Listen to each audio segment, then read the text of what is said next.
দেতা কোৱা সেন্দুৰক ইংলিছত কি বুলি কয় সেন্দুৰক ইংলিছত কয় ভাৰ্মিলিয়ন বুলি গম পাইছানে পাইছো ভাৰ্মিলিয়ন শব্দটো আকৌ এটা গ্ৰীক ভাষাৰ শব্দ অৰিজিনেল আচলতে ভাৰ্মিলিয়ন নামৰ এবিধ পোক আছে এই বহুত যুগৰ আগত বুৰঞ্জীৰ যিবোৰ সময় সেই সময়বোৰত খুব ডাঠ ৰঙা ৰং উলিয়াবৰ কাৰণে এই ভাৰ্মিলিয়ন নামৰ পোকটো ব্যৱহাৰ কৰা হৈছিল গম পাইছানে সেই কাৰণে সেন্দুৰৰ আন এটা নাম ভাৰ্মিলিয়ন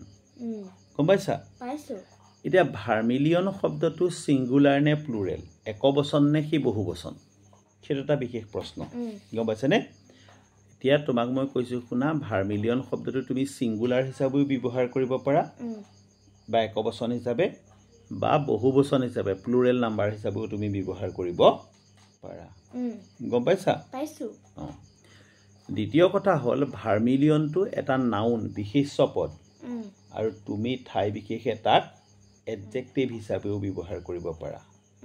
গম পাইছানে এডজেক্টিভ মানে হল বিশেষণ পদ ঠিক আছে সো সেন্দুৰৰ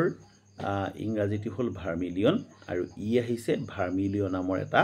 পোকৰ পৰা যিটো পোক আগতে ৰঙা ৰং উলিয়াবৰ কাৰণে ব্যৱহাৰ কৰা হৈছিল